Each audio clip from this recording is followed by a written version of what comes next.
नमस्कार, जय महाकाल। इस खास पेशकश में आपका बहुत बहुत स्वागत है। आज उज्जैन में नए महाकाल लोक का लोकार्पण है। प्रधानमंत्री नरेंद्र मोदी खुद इसका लोकार्पण करेंगे। सरकार ने काशी और केदारनाथ के बाद ये तीसरा ज्योतिर्लिंग है देश का, महाकालेश्वर का, जहां पर उसको नए रंग रूप में पेश करने की कवायद सरकार ने की है और 316 करोड़ की लागत से नया कॉरिडोर वहां बनकर तैयार है और उसे ही लोकार्पण उसका करने के लिए खुद प्रधानमंत्री नरेंद्र मोदी पहुंच चुके हैं उज्जैन। अब से थोड़ी देर में वो पहले महाकाल के मंदिर में पूजा अर्चना करेंगे और उसके बाद जो चीज़ें तमाम बनी हैं उनको देखेंगे, उनका मुआयना करेंगे और करीब 6:30 बजे लोकार्पण होगा महाकाल लोक का। इसमें आपको बता दें कि पूरी जो ये योजना है ये उस पूरे इलाके को, जो करीब करीब 20 हेक्टेयर का बहुत बड़ा इलाका है, तो उसको रीडेवलप करने की योजना है और 800 करोड़ रुपए इसमें कुल मिलाकर खर्च होंगे। एनिमेशन के जरिए हम आपको दिखा रहे हैं कि कैसी होगी पूरी योजना। जब ये बनकर तैयार हो जाएगी तो मंदिर किस तरीके से और उसके आसपास का एरिया कैसे आपको दिखाई देगा। तो इसमें जो है 800 मीटर का एक कॉरिडोर अभी बनाया गया है, 800-900 मीटर के आसपास है। ये म्यूरल वॉल के सहारे है, यानी ये एक खास तरीके की दीवार होगी जिसके किनारे किनारे ये कॉरिडोर पूरा बना हुआ है और इसमें तमाम तरह की सुविधाएं, ये जो पूरा कॉम्प्लेक्स जब डेवलप होगा तो ये एक बड़ा सुविधा केंद्र और तमाम जो चीज़ें जो आप कल्पना कर सकते हैं कि लाखों लोग जब किसी एक तीर्थ स्थल पर जमा होते हैं तो उन्हें किन चीज़ों की ज़रूरत हो सकती है, सुविधाएं उनको क्या चाहिए होती है, ये तमाम चीज़ें इसमें एकोमोडेट की गई हैं। साथ ही साथ इसको इस तरीके से डेवलप करने की कोशिश की गई है कि जो शिव भक्त हैं उनको वो अनुभूति और वो तमाम दृश्य उनके सामने हो जिनसे कि उनका एक्सपीरियंस, जो रिलीजियस टूरिज़्म का ये एक जगह है, तो उनका जो पूरा एक अनुभव है वो उनको महाकाल से जोड़े। तो यहाँ एक सुविधा केंद्र भी बनाया गया है जहाँ पे 4000 श्रद्धालु रह पाएंगे और मोबाइल लॉकर्स हैं यहाँ पर 6000, यानी जो भक्त आएंगे उनके सामान रखने के लिए। और इसके अलावा और तमाम तरह की सुविधाएं होंगी। महाकाल पथ इसमें है, महाकाल वाटिका है, महाकाल प्लाजा है, मिडवे जोन है, महाकाल थीम पार्क है जिसका की डेवलपमेंट किया जाएगा। दूसरे चरण में महाराजवाड़ा, रुद्र सागर जो झील है उसका जीर्णोद्धार और रामघाट का वहाँ पे सौंदर्यीकरण होगा, पार्किंग लॉट बनेगा, पर्यटन सूचना केंद्र बनेगा और तमाम तरह के अंडरपास और गेट्स वहाँ पे लगाए जाएंगे, फुटब्रिज बनेगा। तो रुद्र सागर पश्चिमी सड़क और महाकाल एक्सेस रोड भी इसमें शामिल है। और अब आप देख रहे हैं अपने स्क्रीन पर वहाँ से लाइव फुटेज। ये काफिला पहुँच रहा है, महाकाल मंदिर की तरफ जा रहा है और वहीं पर महाकाल कॉरिडोर का उद्घाटन होना है। और आज हम आपको ये दृश्य दिखाएंगे उज्जैन से सीधा, जो अभी आप अपने स्क्रीन पर देख रहे हैं, लेकिन इसके साथ ही साथ महाकाल की महिमा भी हम जानेंगे और चर्चा करेंगे कि इससे रिलीजियस टूरिज़्म को, धार्मिक टूरिज़्म को कितना बढ़ावा मिलेगा। चर्चा के लिए हमारे साथ होंगी आध्यात्मिक गुरु श्रुति द्विवेदी और भागवताचार्य पंडित नीलेन्द्र त्रिपाठी। तो बहुत बहुत स्वागत है आप दोनों का CNBC आवाज़ पर।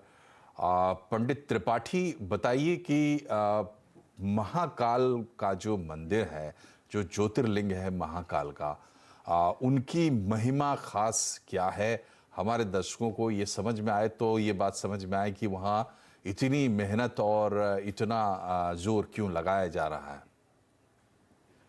और मोदी जी पहुंच चुके हैं कॉम्प्लेक्स में। त्रिपाठी जी, बहुत ही महत्वपूर्ण बात जी, बहुत ही महत्वपूर्ण बात है। भगवान शिव, भगवान महाकाल अगर इस ब्रह्मांड को एक माता माने और उसकी नाभ ही माने तो वो महाकाल परिक्षेत्र है, विशाला नगरी है, उज्जैनी है। और जो सिप्रा शब्द है उसका मूल अर्थ होता है करधन।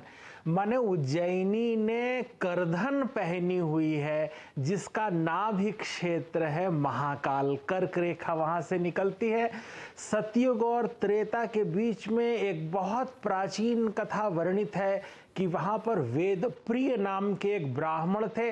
शिव पुराण में वर्णन है कि बड़े धर्मज्ञ थे और नित्य पार्थिव पूजन करते थे, तभी जल ग्रहण करते थे, और उनके 4 संतानें थीं और वे बहुत धर्माचरण पूर्वक रहते थे। और उस प्राचीन काल में भी रत्नमाल पर्वत पर दूषण नाम का एक दैत्य था।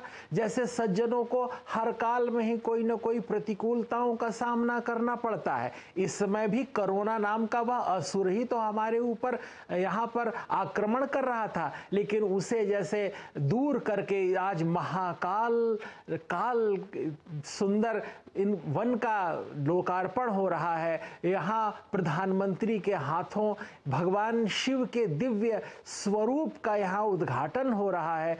उस काल में भी फिर महाकाल प्रकट हो गए और उन्होंने देव प्रिय, वेद प्रिय और उनके जो पुत्र थे प्रिय मेधा, सुव्रत और सुकृत, उन सब की रक्षा की। तो प्राचीन काल से लेकर आज तक भगवान भोले नहीं हैं, भोले लोगों के नाथ हैं। वे भोले नहीं हैं, वे भोले लोग जो सरल हैं, सहज हैं, स्वाभाविक हैं, उनका रक्षण करते हैं।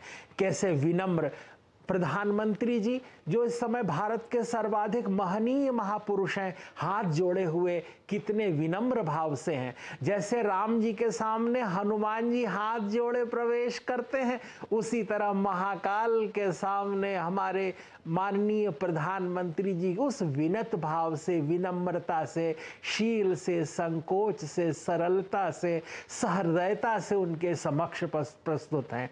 और इस संपूर्ण महाकाल परिक्षेत्र को उत्सव भूमि बना दिया गया है। भगवान सप्तर्षि वहाँ विराजित किए गए हैं, वहाँ सुंदर चित्रांकन किया गया है। जैसे जल का अनंत विस्तार केली हो रही है, गगन मंडल में सुंदर नीलाभ गगन छाया हुआ है और उसमें विद्युत किरणें विस्तीर्ण हो रही हैं।